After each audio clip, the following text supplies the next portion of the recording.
ஆண்டவரும் இரட்சகருமாய் இருக்கிற இயேசு கிறிஸ்துவின் இனிய நாமத்திலே வந்திருக்கிற உங்கள் ஒவ்வொருவரையும் அன்போடு வாழ்த்துகிறேன். உங்களுடைய ஆவல், உங்களுடைய விருப்பம் எப்படியாகிலும் ஆண்டவரை அறிய வேண்டும், இன்னும் ஆண்டவரை ஆழமாய் அறிந்து கொள்ள வேண்டும்.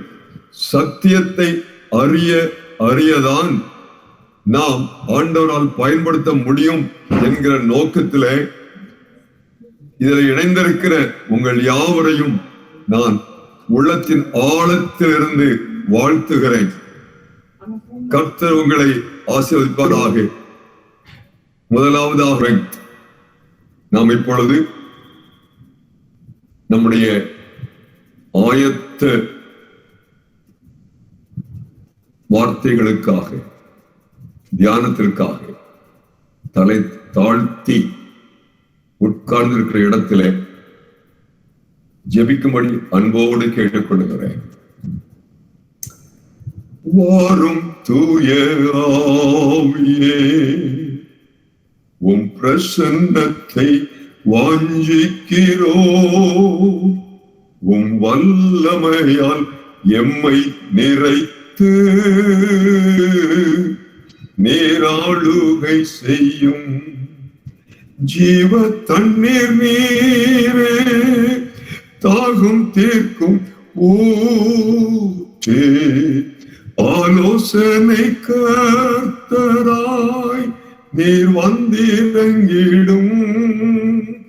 வாரும் தூய ஆவியே, உம் பிரசன்னத்தை வாஞ்சிக்கிறோ, உம் வல்லமையால் எம்மை நிறைத்து நேராளுகை செய்யும். பரிசுத்த ஆவியானவரே, எங்கள் மத்தியிலே உலாவிக் கொண்டிருப்பதற்காக ஸ்தோத்திரம். கர்த்தருடைய பிரசன்னம் இதில் இணைந்திருக்கிற அத்தனை உள்ளங்களுக்குள்ளும் நீர் பிரவேசித்து விட்டதற்காக ஸ்தோத்திரம். உண்மையான ஒரு ஆராதனை, உண்மையான ஒரு ஆராதனை. ஆண்டவரே, நான் உயர்த்தப்படும் பொழுது எல்லாரையும் இழுத்துக் கொள்வேன் என்று சொன்ன கர்த்தர் உம்முடைய அன்பு கொண்டதற்காக ஸ்தோத்திரம். ஒவ்வொருவர் மேலும் உம்முடைய ஆவியானவரை இறங்கி விட்டதற்காக ஸ்தோத்திரம். நிரப்பும் ஆவியானவரை போதாத ஆண்டவர் ஒவ்வொருவருடைய உள்ளத்திலும் இல்லத்திலும் நீர் பிரவேசிப்பீராக. இணைந்திருக்கிற அத்தனை மக்கள் மேலும் மகிமையின் ஆவியானவர் இறங்குவதற்காக ஸ்தோத்திரம், ஸ்தோத்திரம், ஸ்தோத்திரம் ஆண்டவரே. ஓ லூகரமனா சகுலனமரியாந்துள்ள ரகுனா சதுரமானியா, வல்லமைக்காய் ஸ்தோத்திரம், மகிமைக்காய் ஸ்தோத்திரம் ஆண்டவரே. இறங்கும் இறங்கும், எங்களோடு கூட தங்கிய பகல் சென்று போயிட்டு இரவும் வந்தாயிற்று ஆண்டவரே. எங்களோடு தங்கியிரும் என்று கேட்ட எம்மாவூர் சீடர்களுக்கு ஆண்டவரே நீர் மனது உருகினேன். அவளோடு உள் சென்றேன், அவளோடு உட்கார்ந்தேன், அவளோடு கூட ஆண்டவரே அப்பத்தை பிட்டு கொடுத்து நீரும் ஆண்டவரை புசித்தீர் அப்பா. அந்த அனுபவத்தை இன்றைக்கு ஒவ்வொருவரும் பெற்றுக்கொள்ள கிருபை செய்யும் ஆண்டவரே. நாங்கள் ஆரம்பிக்கல ஆண்டவரே, உம்மை அறிகிற அறிவிலே வளர, உம்மை அறிகிற அறிவினாலே மற்றவர்களை அறிவிற்குள் கொண்டு வரும்படியாக இந்த அருமையான மக்களை இப்பொழுது நீர் பயன்படுத்தி விட்டதற்காக ஸ்தோத்திரம். இப்பொழுதும் சற்று நேரம் எங்களோடு கூட பேசும். இயேசுவின் நாமத்தில் ஜெபம் கேளும் நல்ல பிதாவே, ஆமென். ரோமருக்கு எழுதின நிருபம் 12வது அதிகாரம் முதல் 2 வசனங்களை நான் படிக்கிறேன். வேதாகமத்தை கொள்ளுங்கள். அப்படி இருக்க சகோதரரே, நீங்கள் உங்கள் சரீரங்களை பரிசுத்தமும் தேவனுக்கு பிரியமான ஜீவ பலியாக ஒப்புக் கொடுக்க வேண்டும் என்று தேவனுடைய இரக்கங்களை முன்னிட்டு உங்களை வேண்டிக் கொள்கிறேன். இதுவே நீங்கள் செய்யத்தக்க புத்தியுள்ள ஆராதனை.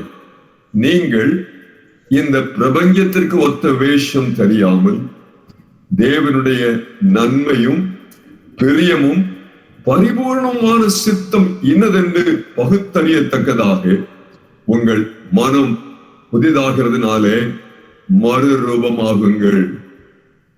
மறுரூபமாகுங்கள். இரண்டாவது வசனத்தின் கடைசி வார்த்தை சொல்லுகிறது, மறுரூபமாகுங்கள். இதுதான் ஆண்டவர் இன்றைக்கு உங்களுக்கு கொடுக்கிற ஒரு வார்த்தை. நான் என் தேசத்தை மறுரூபமாய் மாற்றும்படியாக ஆண்டவரை இந்த பயிற்சி முகாமை எங்களுக்கு கொடுத்திருக்கிறேன். ஆனால் ஆண்டவரே, இந்த பயிற்சி முதலாவது எங்களை மறுரூபப்படுத்த வேண்டுமே ஆண்டவரே. எங்களை மறுரூபப்படுத்தாதபடிக்கு நாங்கள் மற்றவர்களை எப்படி மறுரூபப்படுத்த முடியும்? என் அன்புக்குரிய சகோதரா, என் அருமை சகோதரியே, மறுரூபம் ஆகுங்கள். ஆங்கிலத்தில் be transformed அப்படின்னு இருக்குது. ஆங்கிலத்தில் இந்த ட்ரைனிங் ப்ரோக்ராமுக்கு டிரான்ஸ்ஃபார்ம் இந்தியான்னு போட்டிருக்கிறீங்க. ஆங்கிலத்திலே அதை சொல்லுவதை விட இந்த டிரான்ஸ்ஃபார்ம் என்ற வார்த்தைக்கு தமிழில் மிக அழகாக கொடுக்கப்பட்டிருக்கிறது. என்ன? மறு ரூபமடையுங்கள். உங்களுடைய சுய ரூபம் ஒன்று உண்டு, அது மனித ரூபம். ஆனால் இன்னொரு ரூபம் இருக்கிறது, அது ஆவிக்குரிய ரூபம். கர்த்தர் சொல்லுகிறார், நீங்கள் ஆவிக்குரிய ரூபத்தை பெற்றுக் கொள்ளுங்கள். அப்படிப்பட்ட அனுபவத்திற்காகத்தான் இந்த பயிற்சி முகாம். ஆகினாலே இந்த பயிற்சி விற்கிற 2 ஆசிரியர்களையும் குறித்து நான் ஆண்டவருக்கு நன்றி செலுத்துகிறேன், பெருமை பாராட்டுகிறேன். ஒரு உதாரணம் அல்ல, வேதாகமத்தில் ஒரு சத்தியத்தை உங்களுக்கு விளக்குகிறேன் பாருங்கள். ஒரு நாள் காலையில இயேசுவானவர் 3 சீடர்களை மாத்திரம் அழைத்தார். பேதுரு, யோவான், யாக்கோபு. அவர்களோடு கூட நடந்தார். மலையை பார்த்தார். இப்பொழுது 4 பேரும் மலை ஏறுகிறார்கள். மலை ஏறும் பொழுது அவர்கள் எப்படிப்பட்டவர்கள்? மனுஷீகத்திலே இருக்கிறார்கள். மனுஷீகத்திலே இயேசுவோடு கூட மலைக்கு ஏறுகிறார்கள். இயேசுவானவர் யார்? தேவகுமாரன், அது உண்மை. ஆனால் இந்த 33 ஆண்டுகள் அவர் தன்னை மனுஷகுமாரன் என்றே அழைத்தார். ஊழியம் முழுவதும் நான் மனுஷகுமாரன் வெறுத்தான். ஏன்? நமக்காக, நம்மை மறுரூபப்படுத்த அவர் மனிதாக இறங்கி வந்தார். இப்பொழுது மலை உச்சிக்கு போய்கிட்டாங்க. போன உடனே இயேசுவானவர் வழக்கம் போல முழங்கால் படியிட்டார். சீஷர்கள் சற்று களைப்பு, மலையேறின களைப்பு உறங்கிவிட்டார். இயேசுவோ தேவனோடு உறவாட ஆரம்பித்தார். உறவாடிக் கொண்டிருக்கும் பொழுது ஒரு மகிமை, வாசித்து பாருங்கள், மத்தேயு 17 முதல் 8 வசனங்களை படித்து பாருங்கள். ஒரு மகிமை வானத்திலிருந்து இறங்கிட்டு, அந்த மகிமை இந்த 3 சீஷர்களையும் நிறைத்தது. லூக்கா சொல்லுகிறார், கண் விழித்து எழும்பினார்கள். எழும்பின உடனே பார்க்கிறார்கள், இப்பொழுது இயேசுவை அவர்கள் காணவில்லை. மாறாக மறுரூபம் அடைந்த தேவகுமாரனை, நானே அல்பாவும் உமேகாவும் என்று சொன்ன அந்த பிதாவாகிய தேவனை, அவருடைய மகிமையை கண்டு உணர ஆரம்பித்தார்கள். பேதுரு, உமக்கு ஒரு கூடாரம், எலியாவுக்கு ஒரு கூடாரம், மோசைக்கு ஒரு கூடாரம், 3 கூடாரம் போட்டுமா ஐயா, என்ன பேசுகிறேன் என்று அறியாமல் உளறினார். ஆனால் அவள் கண்டது என்ன? ஒரு மகிமையான ஒரு ரூபத்தை கண்டார். இயேசுவானவர் இப்பொழுது தம்முடைய மகிமையை வெளிப்படுத்தினார். என் அன்புக்குரியவர்களே, இந்த பயிற்சி முகாமின் மூலமாக முதலாவதாக இப்படிப்பட்ட மகிமையின் ரூபத்தை ஆண்டவர் உங்களுக்காக வைத்திருக்கிறார். அதை நீங்கள் காணப்போகிறீர்கள். எப்பொழுது நீங்கள் அதிகாலையில் எழுந்து முதலாவதாக, ஆண்டவரே என்னை மறுரூபப்படுத்தும் என்று கெஞ்சுங்கள், கதறி பாருங்கள். நீங்கள் ஜெபித்து முடித்து வெளியே வருவீர்கள். உங்களை பார்க்கிறவர்கள் வேறு மனுஷனாக உங்களை காண்பார்கள், வேறு மனுஷனாய் காண்பார்கள். ஜான் வெஸ்லி முழங்கால் படியிட்டார், ஜனங்கள் அஞ்சுவார்கள். வாட்ச்மேன் நீ சைனாவை அசைத்தவர், அவர் முழங்கால் படியிட்டு விட்டால் அந்த தேசமே குலுங்கும். ஆகவேதான் பிசாசு சொன்னான், I shiver at the knees of watchman நீ. காரணம் என்ன? வாட்ச்மேன் நீ முழங்கால் தான் போடுகிறார், ஆனால் அவருடைய ரூபம் மாறுகிறது. அவங்களை அன்போடு கேட்கிறேன், இது ஆண்டவர் எனக்கு கொடுத்த ஒரு அழைப்பு. மகனே, அதிகாலையிலே நீ மறும் அடையாமல் உன்னால் ஒரு பயனும் கிடையாது. ஒரு உதாரணம் சொல்கிறேன். ஏன் இந்த மர்வம் காணப்பட வேண்டும் தெரியுமா? சில ஆண்டுகளுக்கு முன்பதாக தென் பக்கத்திலே வாழ்ந்த ஒரு இளம் தம்பதியர், கர்த்தரை நேசிக்கிறவர்கள், கர்த்தரை அதிகமாய் ஊழியம் செய்து அவரை கனப்படுத்தின ஒரு இளம் தம்பதியர்கள். அவருடைய வீடு எப்பொழுதுமே பாட்டினாலும் ஜெபத்தினால் நிறைந்திருக்கும். ஆனால் ஒரு நாள் கணவன் மரித்து போனார். இளம் வயதிலே மரித்து போனார். இப்பொழுது அவருடைய மனைவி கதறினாள். இது உண்மையான சம்பவத்தை நான் சொல்லுகிறேன். ஒரு நாள் அல்ல, ஒரு வாரம் அல்ல, மாதங்கள் அழுது அவருடைய சரீரம் எல்லாம் உடைந்து போயிற்று. அப்பொழுதுதான் அவருடைய போதகர் வந்து, மகளே, ஏனம்மா நீ அங்கலாய்க்கிறாய்? எத்தனை நாட்களுக்கு நீ துக்கத்தோடு திரிவாய்? உன்னுடைய கணவன் மகிமையிலே பிரவேசித்தார் என்பதை நீ அறிந்திருக்கிறாய் அல்லவா? நீ ஊழியம் செய்கிற மகள் தானே. ஏமா, கர்த்தர் உன்னுடைய கணவனை மகிமையில் நீ ஒரு நாள் காண்பாய். அவளுக்கு பெரிய ஆசை, ஆறுதல். ஜெபித்தாள். அந்த இரவு அதிகமாய் ஜெபித்தாள். ஆண்டவரே, அந்த மகிமையிலே நானும் பிரவேசிக்க வேண்டுமே என்று கதறினாள். நடந்தது என்ன தெரியுமா? அந்த இரவு ஆண்டவர் ஆவியிலே அவளை பரலோகத்தில் கொண்டு சென்றார். பரலோகத்திலே இயேசுவின் முன்பதாக இந்த மகள் நிற்கிறாள். இயேசுவை பார்த்து மெய் மறந்து, அதற்கு மேல அவளால் ஒன்றும் பேச முடியவில்லை. என்னமா வேணும் உனக்கு? என்ன செய்யணும்? என் கணவரை பார்க்க வேண்டும். அங்கே திரளான பரிசுத்தவான்கள், ரத்தத்தினாலே கழுவப்பட்டு இயேசுவினால் மறுரூபப்பட்டு நித்தியத்திற்கு சென்ற கோடாகோடி மக்கள் இருக்கிற கூட்டத்திற்குள்ளே கொண்டு சென்றார். குறிப்பான ஒருவரை கரம் நீட்டி, உன் கணவரை பார்க்க விரும்புகிறாயா?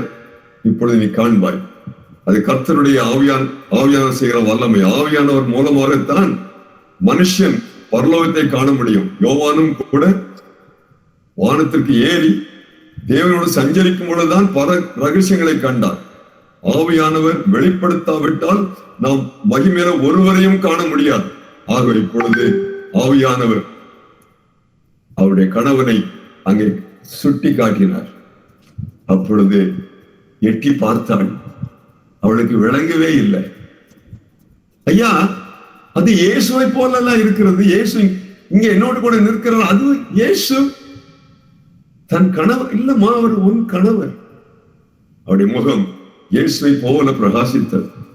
அவருடைய முகம் பளிச்சிட்டது. அதுவா என் கணவர்? அதுதான் உன் கணவர். அவர் மறுவம் அடைந்தவர் அம்மா. அவர் மகிமைக்குள் பிரவேசித்தார் என்று சொல்லப்படவில்லையா? என் மகிமையிலே அவர் என்னென்னைக்கு வாசமாய் இருக்கிறார். கலங்காது, உன்னையும் நான் மறுவப்படுத்துவேன்.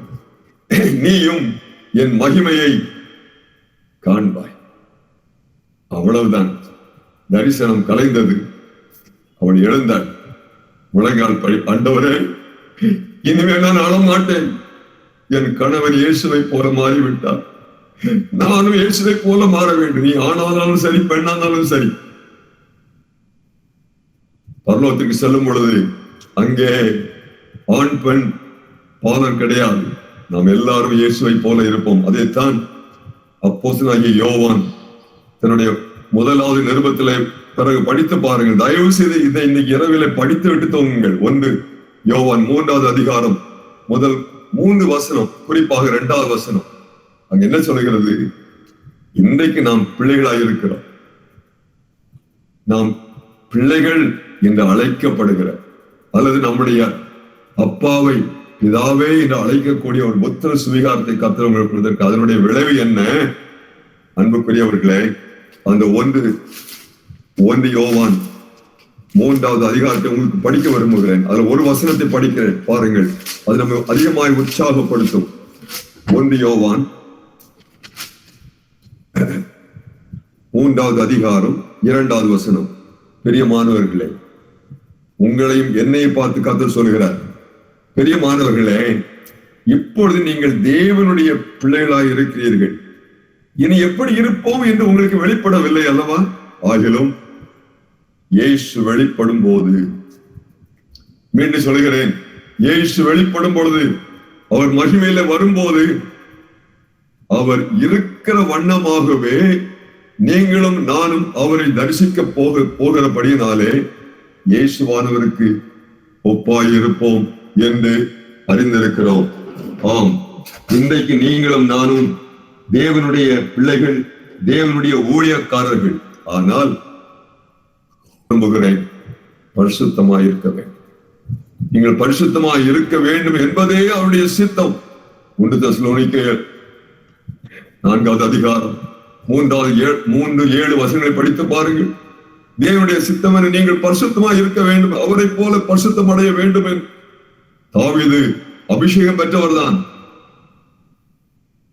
வல்லமையாக பயன்படுத்தப்பட்டவர் தான்.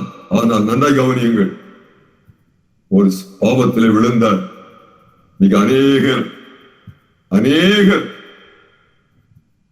சின்ன பாவத்திலே சடுதியாய் விழுந்து விடுகிறோம். மாம்சத்தின் இச்சைகள்.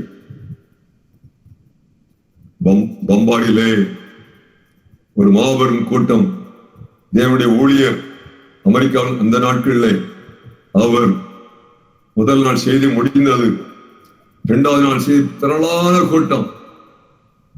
அவர் செய்திக்கு போகும் முன்பதாக அவர் போய் நின்ற உடனே பின் திரும்பி பார்த்தார். அங்கே கூட்டத்தை ஒழுங்கு செய்த எல்லாராலும் பரிசுத்தவான் என்று புகழப்பட்டத்தக்க அந்த ஆர்கனைசர் அமைப்பாளரை பார்த்து, ஐயா, தயவு செய்து மேடையை விட்டு நீங்க சீக்கிரம் கீழே இறங்கி போயிடுங்க, நீங்கள் நேற்று தகாத உறவு கொண்டீர்கள். வெட்கத்தோடு தலை குனிந்து போனார். ஏன் தெரியுமா? தேவனுடைய பரிசுத்தத்தை குறித்து பேச ஆரம்பிக்க போகிறேன். இன்னைக்கு பரிசுத்தத்தை பற்றி பேசினார். பம்பாய் மாநகரம் அசைக்கப்பட்டது. ஆகினாலே அந்த பரிசுத்தம் இருக்கிறதா? தாவீது விழுந்தான், ஆனால் கதறினான். 10 மாதங்கள் பாவத்தை மறைத்தான். அவன் சொன்னான், ஐயோ, என் பாவத்தை நான் வைத்தேன், என் கண் முன்பாக இருக்கிறது, தூங்க முடியவில்லை, என்னுடைய வாக்கியத்தை வாசிக்க முடியவில்லை, ஆண்டவரை புகழ முடியவில்லை, ஆராதிக்க முடியவில்லை. காரணம் என்ன? ஒரு சிறிய பாவம் அவன் கண் முன்பாக நின்றது. ஆண்டவரே, என்னை ஈசோப்பினால் சுத்திகரியும், அப்பொழுது நான் உறைந்த மழையிலும் வெண்மையாவேன், அப்பொழுதுதான் நான் பாதகருக்கு உடைய வார்த்தையை சொல்ல முடியும். ஒருவேளை நீங்கள் இந்த பயிற்சியை பெறுவதற்கு முன்பதாக நான் உங்களை அன்போடும் பாசத்தோடும் கரங்கோப்பி கேட்கிறேன். நீங்கள் மறுபடியும் அடைய வேண்டுமானால் முதலாவது தகுதி என்ன? தேவன் விரும்புகிற பரிசுத்தம். தாவீது மன்னிப்பை பெற்றுக் கொண்டான். ஆனால் ஆலயம் கட்டுகிற அந்த உத்தரவாதத்தை அவன் ஆரம்பித்த பொழுது தேவன் பேசினார், தாவீதே, நீ எனக்காக ஆலயம் கட்டக்கூடாது. காரணம் என்ன? உன் கை கரை பிடித்த கை. நீ ஆலயம் கட்டக்கூடாது. நான் விரும்புகிற மகா பரிசுத்தத்துல நீ உன்னை வெளிப்படுத்திக் கொள்ளவில்லை. என் நாமத்தை தூஷித்தாய். உன் மகன் எழுப்பி கட்டுவான். ஆகவே சாலமோன் ஆரம்ப நாட்களிலே தேவனை வைராக்கியமாய் பின்பற்றின ஒரு மனிதன். ஆகினாலே சாலமோன் ஆலயத்தை கட்டினான். அது முடிகிற வரைக்கும் அந்த 7 ஆண்டுகள் அவன் பரிசுத்தமாய் வாழ்ந்தான், தேவனுக்கு பிரியமாய் இருந்தான். ஆனால் அவனும் தன் தகப்பனாரை போல அநேக பெண்களை கொண்டான். ஒவ்வொரு பெண்ணுக்கும் ஒரு கோயிலை கட்டி கொடுத்தான், விக்கிரக ஆராதனை செய்தான். பாருங்கள், அதனுடைய விளைவு என்ன தெரியுமா? அவருடைய அநேகர் படித்திருக்க மாட்டீர்கள். இயேசு கிறிஸ்துவனுடைய வம்ச வரலாறிலே அவருடைய பெயர் நீக்கப்பட்டது. இயேசுவானவருடைய பிறப்பின் அவருடைய ஃபேமிலி ட்ரீ என்று சொல்லுவோமே, அவருடைய ஜீனியாலஜில லூக்கா 3வது அதிகாரம் 31ஆம் வசனத்தை படித்து பாருங்கள். அவருடைய பெயரை நீக்கினார். தாவீதினுடைய குமாரன் சாலமோன் என்று வருவதற்கு பதிலாக தாவீதின் குமாரன் நாத்தான். அடுத்த மகன் நாத்தானுடைய பெயர் உள்ளே வந்தது. அவருடைய அட்டவணை தொடர்ந்தது. ஆம், என் பரிசுத்தத்தை நான் இழந்து விடுவேனே, ஆனால் அன்புக்குரியவர்களே, நான் மகிமை இழந்து விடுவேன். ஒருவேளை பரலோகத்துக்கு போயிடலாம், ஆனால் பரலோகத்திலே பல தட்டுகள் உண்டு. There are so many decks in heaven, but where do you want to sit? ஒரு முறை பவர் மினிஸ்டர்ல ஒரு வாலிபர் கேள்வி கேட்டார். ஐயா, வலது வாசக்கால முதல்லயே போயிட்டானே ஐயா. அப்பொழுது அவர் சொன்ன பதில் போயிட்டான். கும்பல்ல ஒரு கூட்டம், கோடாபடி மக்கள் படிக்கிறீங்களா, அதெல்லாம் ஒண்ணு இருக்கும். அவனோடு கூட பவுலை ஆண்டு வைப்பாரா? பவுலை உயர்த்தினார். தன்னுடைய சீஷர்களுக்காக இயேசு மன்றாடினார். என் சீஷர்கள் என்னோடு கூட இருக்கணும், நான் எங்கே இருக்கிறேனோ என்னோடு கூட இருக்க வேண்டும் கெஞ்சுகிறார் பிதாவிடத்துல, உனக்காக எனக்காக. இன்னைக்கு உங்களை பார்த்து நான் அன்போடு சொல்றேன், ஏதோ பரலோகத்துக்கு போயிடலாம்னு யோசிக்காதுங்க. அது சாதாரணமா கிடைக்கும். இயேசுவை நம்பி கழுவப்பட்டாலே போதும், ரத்தத்தினால் சுத்திகரிக்கப்பட்டாலே போதும், விசுவாசித்தாலே போதும், பரலோகத்துக்கு போயிடலாம். ஆனா பரலோகத்துல எங்க இருப்பீர்கள்? இயேசுவோடு கூட இருக்க வேண்டாமா? இயேசுவோடு கூட இருக்கத்தக்கதான அந்த பரிசுத்தத்தை எனக்கு தாங்கன்னு கேளுங்க. அது ஆண்டவர் சொன்னார், மகனே, வெளிப்படுத்தின விசேஷம் 22வது அதிகாரம் 11வது வசனத்தை படித்து பாரு. நீ பரிசுத்தமானாய் இருக்காய், இன்னும் பரிசுத்தம் அடைய வேண்டும். நீதிமானாய் காட்சி அளிக்கிறாய், இன்னமும் நீதிமானாக வேண்டும். என்னை போல இன்னைக்கு ஒரு தீர்மானம் செய்வீங்களா? உங்களுடைய பயிற்சி ஆரம்பிக்கும் முன்னதாக, ஆண்டவரே உம்மை போல என்னை மாற்றும் ஜெபிங்களா? உம்மை போல் மாற்றும் இயேசுவே, உம்மை போல் மாற்றும் உள்ளத்தை உம்மால் நிறைத்து என்னை இயேசுவை போல் மாற்றும். முதல் கண்டிஷன் என்ன? பரிசுத்தம். இரண்டாவதாக ஒரு காரியத்தை வேகமாக சொல்லி நான் ஜெபிக்க விரும்புகிறேன். இரண்டாவதாக அந்த 2வது வசனம் சொல்கிறது, அன்புக்குரியவர்களே, நீ உங்களுடைய மனம் புதிதாகிறதுனாலே நீங்கள் மறுரூபம் அடைய வேண்டுமானால் என்ன செய்ய வேண்டுமா? நீங்கள் உங்களுடைய மனம் புதிதாகணும். ஏனென்றால் மனம் ஒரு குரங்கு. இன்று ஆண்டவரை ஆராதிப்போம், நாளைக்கு நண்பர்களோடு கூட சேர்ந்து தகாத வழியிலே கடந்து போகும் பொழுது ஆண்டவர் வேதனைப்படுகிறார். ஆம், என் அன்புக்குரிய சகோதரா, உன் மனம் மாறப்பட வேண்டும். உன்னுடைய மனம் எப்படி புதிதாக வேண்டுமாம்?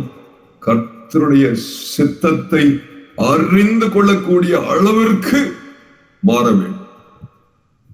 ஒரு உதாரணத்தை சொல்லுகிறேன். வாலிபன், தலைவன், ஐஸ்வர்யவான், எல்லாராலும் மதிக்கப்படத்தக்கவன் சவுல். அவன் எருசலேமிலே எல்லாராலும் புகழப்பட்டவன், வேதத்தை மனப்பாடம் செய்தவன். யூத மதத்தை அழகாய் போதிக்கிறவன், நியாயப்பிரமாணத்தின்படி குற்றம் சாட்டப்படாதவன், அவ்வளவு பரிசுத்தமான வாழ்க்கை வாழ்ந்த ஒரு சவுல் எப்பொழுது ஓடுகிறான் தமஸ்குவுக்கு. எதற்காக? அவன் ஆராதித்த ஒரு தெய்வம் இறை வணக்கத்தை யாரையா இன்னொரு வந்து விட்டார். யார் அந்த இயேசு? அவரை பின்பற்றுவதை நான் அழித்து விடுவேன் என்று கங்கணம் கட்டி கொண்டிருக்கிறான். இன்றைக்கும் இந்தியாவில எத்தனையோ குழுக்கள் எழும்புகிறது. இயேசுவை அழித்து விட வேண்டும், இயேசுவை பின்பற்றுவதை அழித்து விட வேண்டும். நிற்க முடியாதையா. நீங்களும் நான் இயேசுவை போல மாறிவிட்டால் ஒருவன் நமக்கு முன்னாடி நிற்க முடியாது. அதற்காகத்தான் இந்த பயிற்சி முகாம்.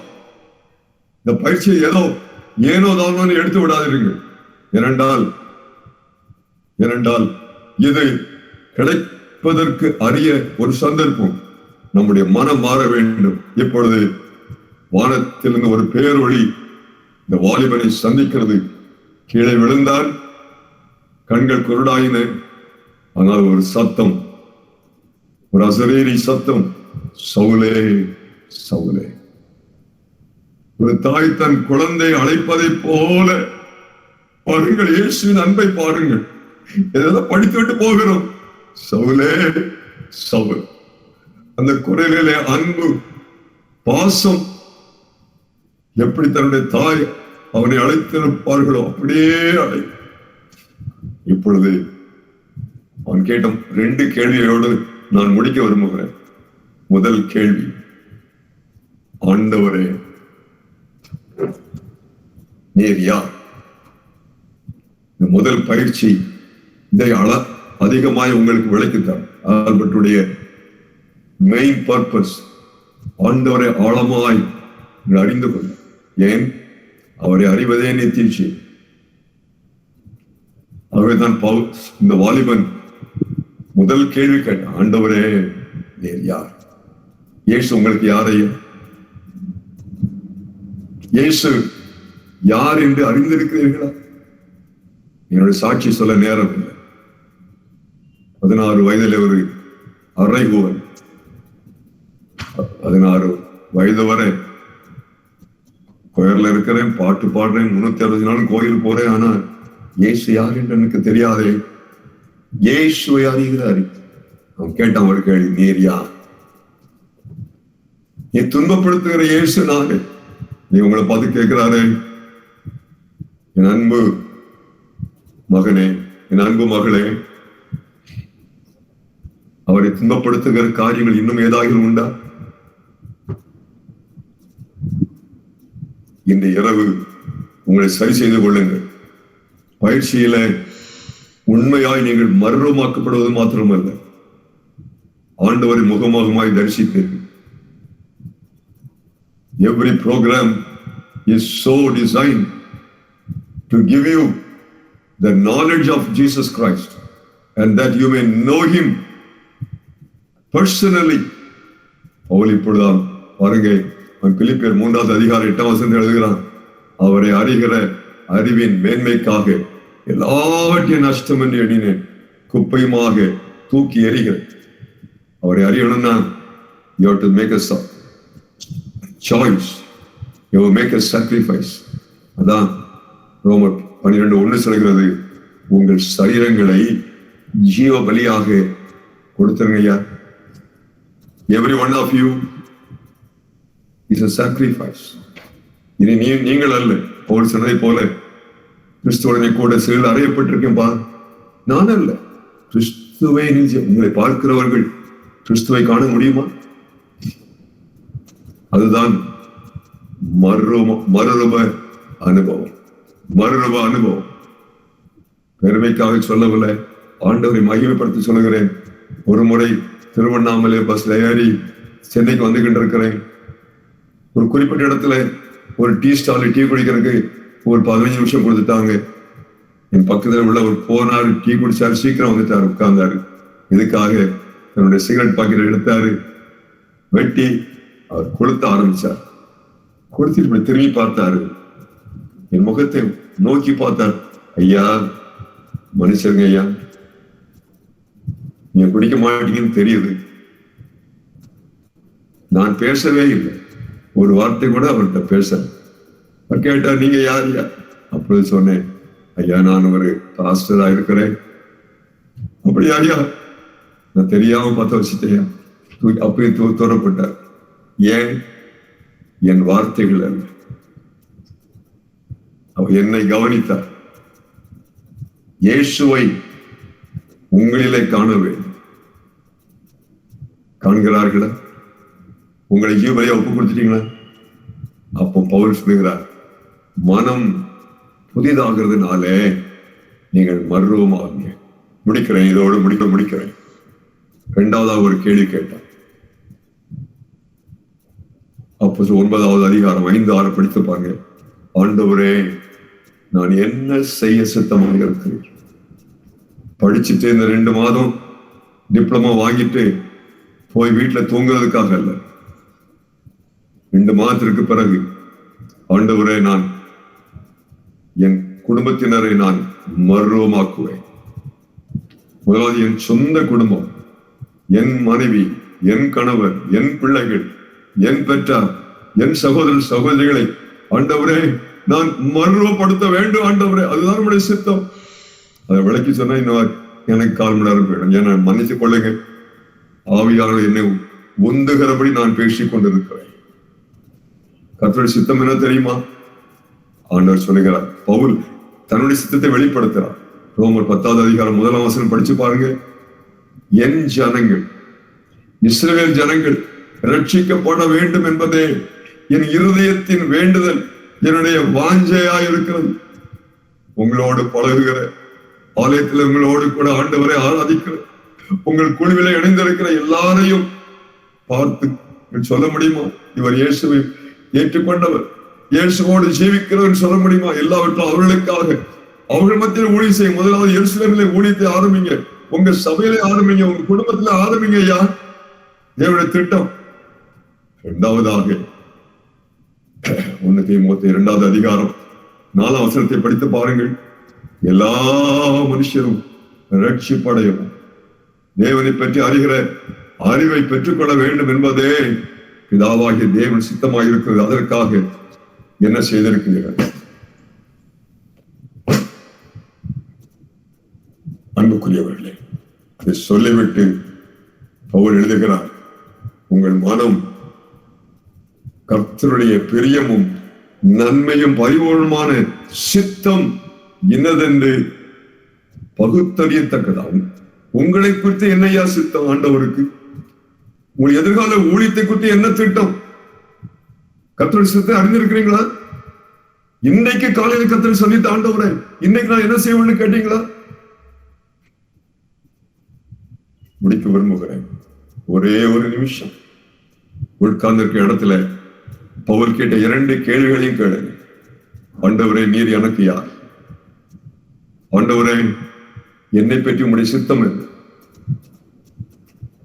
அர்ப்பணிப்பீங்களா? ஆண்டவரே, உம்மை அறிகிற அறிவிலே நான் பெருகவும் உம்முடைய சித்தத்தை நிறைவேற்றுகிறவளாய் என்னை மாற்றி தாங்க ஜெபிப்பீங்களா? அன்புள்ள பிதாவே, என் அன்பு சகோதர சகோதரிகளுக்காக பாரத்தோடு ஜெபிக்கிறேன். ஆண்டவரே, நீர் தெரிந்து கொண்ட பரிசுத்தவான்களுடைய கூட்டம் ஒருவராகிலும் உம்மை அறியாதோ, உம்மை பற்றி அறிந்து கொள்ள ஆண்டவரே ஆசை இல்லாத இருப்பார்களேயானால் இந்த பயிற்சியிலே உம்மை ஆழமாய் அறிய கிருபை செய். உம்மை ஆழமாய் அறியட்டும் ஆண்டவரே. மாத்திரமல்ல, 2வது கேள்விக்கு, ஆண்டவரே, ஜான் செவரையா நடத்தும் போது உங்களுடைய சித்தம் என்ன ஆண்டவரே? உங்களுடைய சித்தத்தை நான் செய்து முடிக்க என்னை அர்ப்பணிக்கிறேன். இயேசு சொன்னதை போல பிதாவை பார்த்து சொன்னார், பிதாவே, நீர் எனக்கு நியமித்த கிரியைகளை செய்து முடித்தேன், உங்களுடைய சித்தத்தை நிறைவேற்றினேன். அவர் சொல்லக்கூடிய அனுபவத்தை தாங்க அப்பா. மகிமைக்குள் வரும்பொழுது உங்களுடைய மகிமையில நாங்கள் ஆண்டவரை காணப்பட வேண்டும். கோடான் கோடி மக்கள் ரட்சிக்கப்பட்டு வந்த மக்களோட மட்டும் அல்ல, அதையும் அடுத்து ஆண்டவரை உம்மோடு கூட உம் பந்தியிலே அமர, உம்முடைய ஆசனத்தில் உட்கார்ந்த ஆண்டவரை நாங்கள் அரசாட்சி செய்கிற மக்களாக அந்த மகிமைக்குள் பிரவேசிக்கத்தக்க தகுதியை இன்றைக்கு என் வார்த்தைகளை கேட்ட ஒவ்வொருவருக்கும் நிறுத்தார்.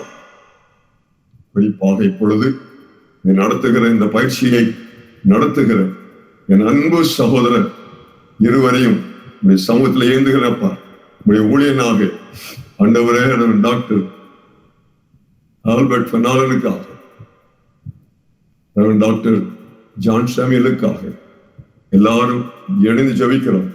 உங்களுடைய பரலோக ஞானத்தை தந்து எங்களை பரலோக வாசிகளாக மாத்திரமல்ல ஆண்டவரை மர்வம் அடையத்தக்கதானே எங்களுக்கு இந்த பயிற்சியை நாங்கள் கண்டு உம்மை பரவசமாய் உம்மை சந்திக்க கிருபை எங்களை தாழ்த்தி அர்ப்பணிக்கிறோம்.